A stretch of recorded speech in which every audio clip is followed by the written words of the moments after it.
जय श्री कृष्ण मित्रों। एक दिन की बात है जब देवी पार्वती पृथ्वी लोक पर भ्रमण करके भगवान शिव के पास आती है और कहती है, हे परम परमेश्वर, देवों के देव प्राणनाथ, आज जब मैं मृत्यु लोक पर भ्रमण कर रही थी तब मैंने देखा कि कुछ कन्याएं अपने पिता के घर में कई अधिक समय से रह रही हैं।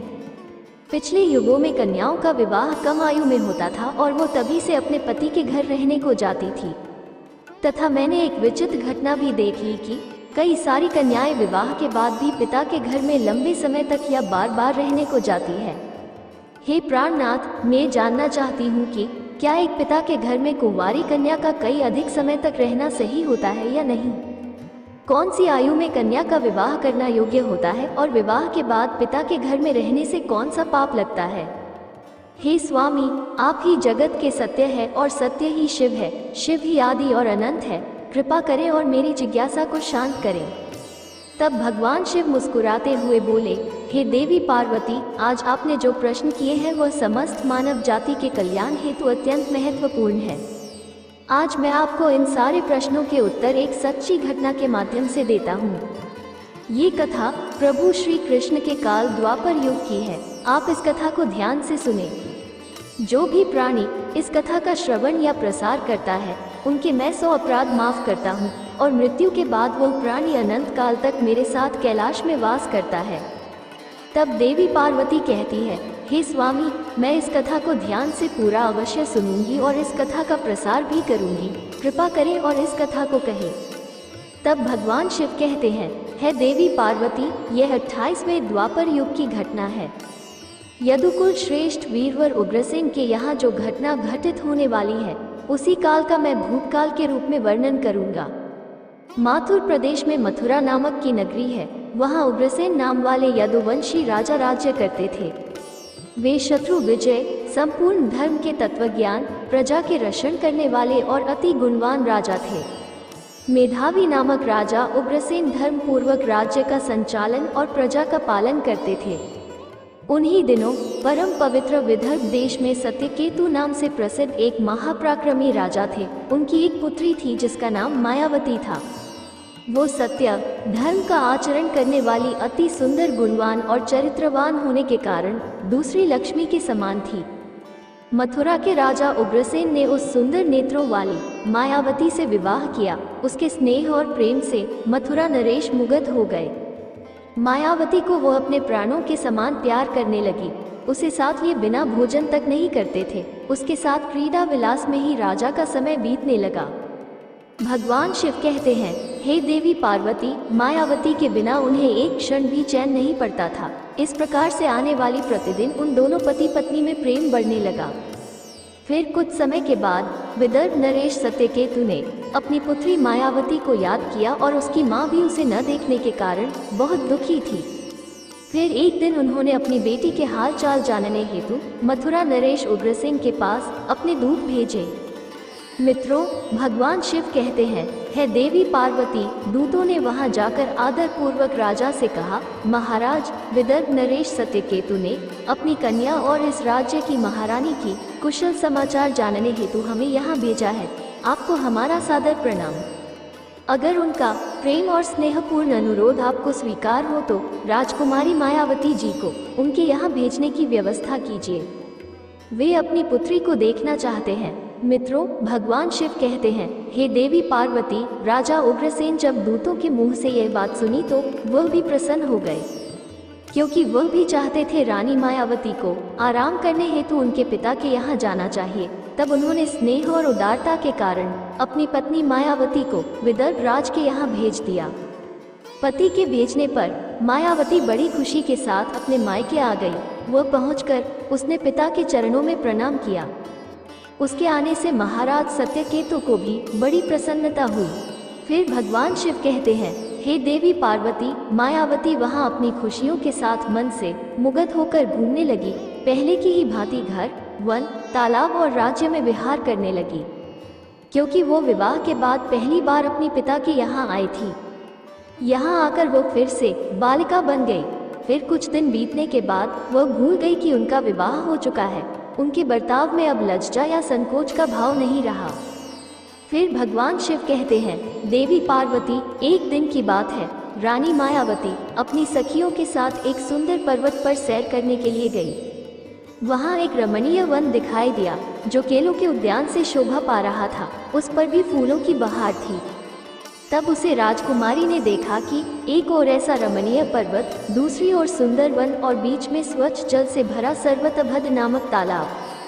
एक छोटी बालिका की तरह उनकी सभी सखियों के साथ खेलने लगी। वे सभी इस संसार को भूल खेल कूद में मन से मग्न होकर पूरी तरह से डूब गई। फिर वह तालाब में उतर गई और हंसती गाती हुई जल क्रीड़ा करने लगी। मित्रों, फिर भगवान शिव कहते हैं, हे देवी पार्वती, इस समय कुबेर का सेवक गोभिल नाम का एक दैत्य दिव्या विमान पर बैठकर आकाश मार्ग से कहीं जा रहा था। तब उस समय तालाब के ऊपर आने पर उसकी दृष्टि मनमोहन सुंदर विदर्भ की राजकुमारी मायावती पर पड़ी, जो निर्भय होकर स्नान कर रही थी। गोभिल के पास दैवीय शक्ति होने के कारण उसने निश्चित रूप से जान लिया कि यह विदर्भ नरेश की कन्या और महाराज उग्रसेन की प्यारी पत्नी है। तब वो मन ही मन कहने लगा, ये तो पतिव्रता होने के कारण आत्मबल से ही सुरक्षित है। किसी भी पुरुषों के लिए इसे प्राप्त करना अत्यंत कठिन है। उग्रसेन अत्यंत महामूर्ख है जो उसने ऐसी सुंदर पत्नी को मायके भेज दिया है। आहा, ये पतिव्रता नारी पराया पुरुष के लिए दुर्लभ है। और इधर कामदेव मुझे अत्यंत पीड़ा दे रहा है। मैं किस प्रकार इसके निकट जाऊं और कैसे इसका उपभोग करूं? मित्रों, भगवान शिव कहते हैं, हे देवी पार्वती, उसकी सुंदरता पर मोहित दानव गहरी सोच में पड़ गया और फिर उसने अपने लिए एक उपाय निकाल लिया और वो महाराज उग्रसेन का माया में रूप धारण कर लिया। और वही अंग, वही उपांग, वैसे ही वस्त्र, इस तरह का भेष और वही अवस्था पूर्ण रूप से उग्रसेन सा होकर वो पर्वत के शिखर पर उतरा और एक अशोक वृक्ष की छाया में शिला के ऊपर बैठकर उसने मधुर स्वर से संगीत सुरों को छेड़ दिया। वो गीत संपूर्ण विश्व को मोहित करने वाला था। ताल, लय और उत्तम स्वर से युक्त उस मधुर गीत को सखियों के मध्य में बैठी हुई सुंदरी मायावती ने भी सुना। वो सोचने लगी, ऐसा मनमोहन कौन गायक ये गीत गा रहा है? राजकुमारी के मन में उसे देखने की तीव्र इच्छा हुई। उसने सखियों के साथ जाकर देखा, तब अशोक की छाया में सुंदर प्रतापी बैठा हुआ कोई पुरुष गा रहा है। वो महाराज उग्रसेन के जैसा दिखाई पड़ता है। मित्रों, भगवान शिव कहते हैं, हे देवी पार्वती, वास्तव में तो वह राजा के भेष में नीच दानव गोभिल ही था। मायावती विचार करने लगी कि मेरे स्वामी मथुरा नरेश अपना राज्य छोड़कर इतनी दूर कब और कैसे चले आए। वो इस प्रकार सोच रही थी कि उस पापी ने स्वयं ही पुकारा, हे प्रिय, आओ आओ देवी, तुम्हारे बिना मैं नहीं जी सकता। सुंदरी, तुमसे अलग रहकर मेरे लिए इस प्रिय जीवन को व्यतीत करना भी असंभव सा हो गया है। तुम्हारे स्नेह ने मुझे मोह लिया है, अतः मैं तुम्हें छोड़कर कभी नहीं रह सकता। अपने पति रूपधारी दैत्य के ऐसे कहने पर मायावती थोड़ी सी लज्जित होकर सामने गई। वो मायावती का हाथ पकड़कर उसे एकांत स्थान में ले गया और वहां अपनी इच्छा के अनुसार उसका उपभोग किया। मित्रों, भगवान शिव कहते हैं, हे देवी पार्वती, महाराज उग्रसेन के गुप्त अंग में कुछ खास निशानियों थी जो उस पुरुष में नहीं दिखाई दी। इससे मायावती के मन में उसके प्रति संदेह उत्पन्न हुआ। राजकुमारी ने अपने वस्त्र संभाल कर पहन लिए, किंतु उसके हृदय में इस घटना से बड़ा ही दुख हुआ। वो क्रोध में भरकर नीच दानव गोभिल से बोली, ओ नीच, जल्दी बता तू कौन है? तेरा आकार दानव जैसा है, तू पापाचारी और निर्दयी है। ये कहते कहते आत्मज्ञानी के कारण उसकी आंखें भर आईं। वो श्राप देने को उद्यत होकर बोली, हे दुरात्मन, तूने मेरे पति के रूप में आकर मेरे साथ छल किया और इस धर्ममय शरीर को अपवित्र करके मेरे उत्तम पतिव्रता का नाश कर डाला है। अब यही तू मेरा भी प्रभाव देख ले, मैं तुझे अत्यंत कठोर श्राप दूंगी। उसकी बात सुनकर गोभिल ने कहा, हे पतिव्रता नारी, भगवान श्री विष्णु तथा उत्तम ब्राह्मण के भय से तो समस्त ब्रह्मांड और दानव दूर भागते हैं। मैं तो दानव धर्म के अनुसार ही इस पृथ्वी पर विचर रहा हूँ। पहले मेरे दोष का विचार करो कि किस अपराध पर तुम मुझे श्राप देना चाहती हो। तब मायावती बोली, है पापी, मैं साध्वी और पतिव्रता हूँ। मेरे मन में केवल अपने पति की कामना रहती है। मैं सदा उन्हीं के लिए तपस्या किया करती हूँ। मैं अपने धर्म मार्ग पर स्थित थी, किंतु तूने माया रचकर मेरे धर्म के साथ ही मुझे भी नष्ट कर दिया। इसलिए हे दुष्ट नीच, तुझे भी मैं भस्म कर डालूंगी। तब गोबिल बोला, हे राजकुमारी, यदि तुम उचित समझो तो ये बात ध्यान से सुनो। मैं धर्म की ही बात कर रहा हूँ। जो स्त्री प्रतिदिन मन, वाणी और काम से अपने पति की सेवा करती है, पति के संतुष्ट रहने पर स्वयं भी संतोष का अनुभव करती है। पति क्रोधी होने पर भी उसे कभी नहीं छोड़ती, उसके दोषों और गुनाहों की ओर ध्यान नहीं देती, उसके मारने पर भी प्रसन्न होती है और पति के सभी कामों में आगे रहती है, वही नारी पतिव्रता कही गई है। यदि स्त्री इस लोक में अपना कल्याण करना चाहती है तो वह पतित, रोगी, अंगहीन, कोढ़ी, सब धर्मों से रहित तथा पापी पति का भी परित्याग न करे। जो पति को छोड़कर जाति और दूसरे कामों में मन लगाती है, वो संसार में सब धर्मों से बहिष्कृत व्यभिचारिणी समझी जाती है। जो पति की अनुपस्थिति में लालच में तरह तरह के व्यंजनों का स्वाद लेती हो तथा श्रृंगार करती है, उसे मनुष्य कुलता कहते हैं। मित्रों, भगवान शिव कहते हैं, देवी पार्वती, गोबिल आगे कहता है, मुझे वेद और शास्त्रों द्वारा और मेरे गुरु के द्वारा प्राप्त धर्म का ज्ञान है। गृहस्थ धर्म का परित्याग करके पति की सेवा छोड़कर यहाँ किस लिए आए हो? तुम इतना होने के बावजूद भी अपने ही मुंह से कहती हो, मैं पतिव्रता हूँ। कर्म से तो तुम्हें पातिव्रत्य का छोटा सा अंश भी नहीं दिखाई देता। तुम डर भय छोड़कर पर्वत और वन में मतवाली होकर घूमती फिरती हो, इसलिए पापिनी हो। मैंने यह महान दंड देकर तुम्हें सीधी राह पर लगाया है। अब कभी तुमसे ऐसी दृष्टता नहीं हो सकती। बताओ तो, पति को छोड़कर किस लिए यहाँ आए हो? ये श्रृंगार, ये आभूषण तथा ये सुंदर वेशभूषा धारण करके क्यों खड़ी हो? हे पापिनी, बोलो ना, किस लिए और किसके लिए ये सब किया है? कहाँ है तुम्हारा पतिव्रत्य? दिखाओ तो मेरे सामने। व्यभिचारिणी स्त्रियों के समान बर्ताव करने वाली नारी, तुम इस समय अपने पति से 400 कोस दूर हो। कहाँ है तुम्हें पति को देवता मानने का भाव? दुष्टा कहीं की, तुम्हें लज्जा नहीं आती? तुम्हें तो क्या मुझे ही अपने बर्ताव पर घृणा होती है? तुम क्या मेरे सामने बोलती हो? कहाँ है तुम्हारी तपस्या का प्रभाव? कहाँ है तुम्हारा तेज और बल? आज ही मुझे अपना बलवीर्य और पराक्रम दिखाओ। तब मायावती बोली, ओ नीच असुर, सुन, पिता ने स्नेहवश मुझे पति के घर से बुलाया है, इसमें कहाँ पाप है? मैं काम, लोभ, मोह तथा डर के वश पति को छोड़कर नहीं आई हूँ। मैं यहाँ भी पति का चिंतन करती हुई ही रहती हूँ। तुमने भी छल से मेरे पति का रूप धारण करके ही मुझे धोखा दिया है। तब गोबिल ने कहा, मायावती, मेरी युक्ति युक्त बात सुनो। अंधे मनुष्यों को कुछ दिखाई नहीं देता, तुम धर्म रूपी नेत्र से हीन हो। फिर कैसे मुझे यहाँ पहचान पाती? तुम्हें ज्ञात था कि तुम्हारे पति इतनी दूर कभी नहीं आ सकते थे, फिर भी तुमने मेरे साथ संबंध बनाए। जिस समय तुम्हारे मन में पिता के घर आने का भाव उदय हुआ, उसी समय तुम पति की भावना छोड़कर उसके ध्यान से मुक्त हो गई थी।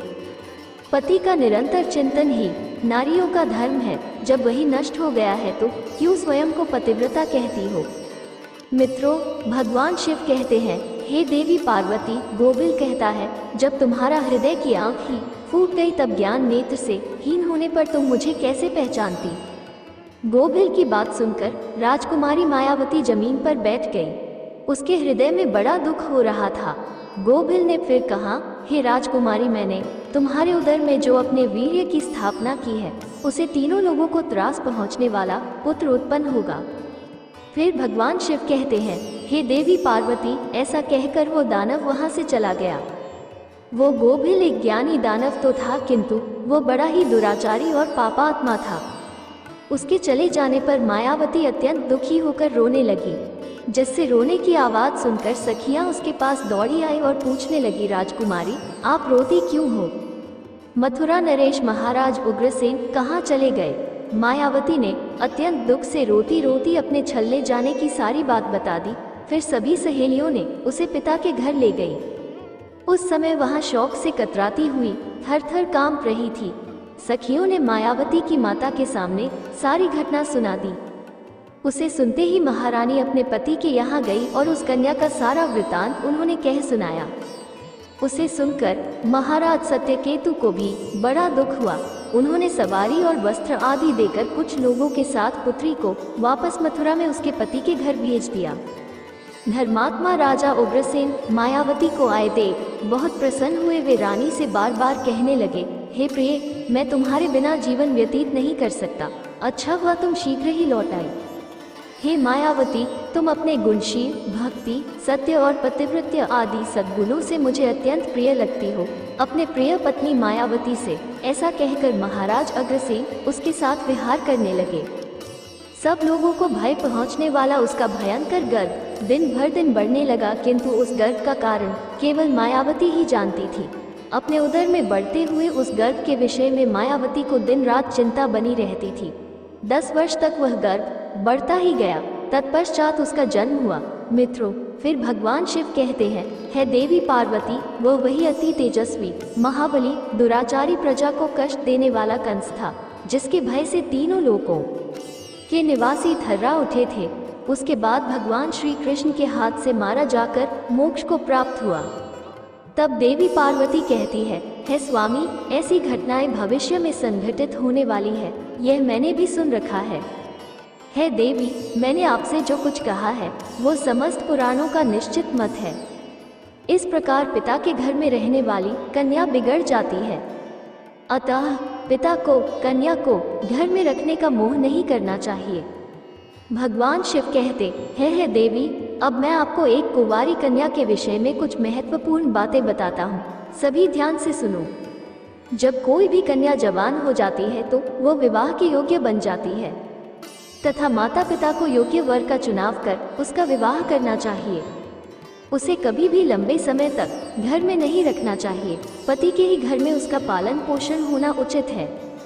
वो रहकर वो भक्ति पूर्वक जो उत्तम गुण सीखकर पति की सेवा करती है, उसे कुल की कीर्ति बढ़ती है और पिता भी सुखपूर्वक जीवन व्यतीत करता है।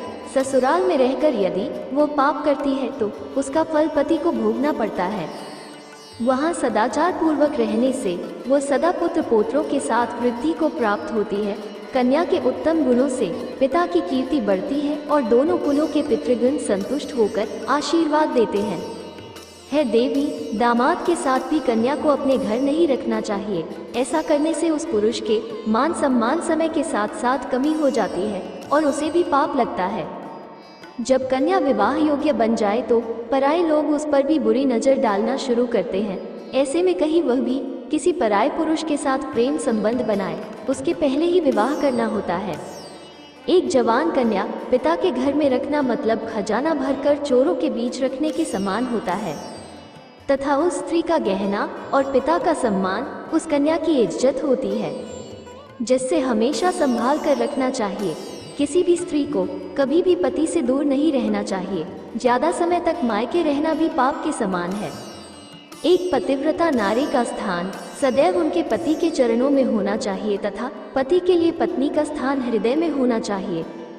मित्रों, भगवान शिव कहते हैं, हे देवी पार्वती, अब मैं आपके सारे प्रश्न के उत्तर दिए हैं। तब माँ पार्वती कहती है, हे प्रभु, आज मैं धन्य हो गई हूँ जो मेरे मन में चल रहे सारे प्रश्नों को दूर किया है। ये कथा यहीं पर समाप्त होता है। आशा करती हूँ कि ये कथा आपको पसंद आई होगी और यदि इस चैनल हबिस्कस कहानी ज्ञान भंडार हबिस्कस पर नए हैं तो चैनल को सब्सक्राइब कर वीडियो को लाइक एवं शेयर जरूर करें और कमेंट बॉक्स में हर हर महादेव जरूर लिखें। धन्यवाद।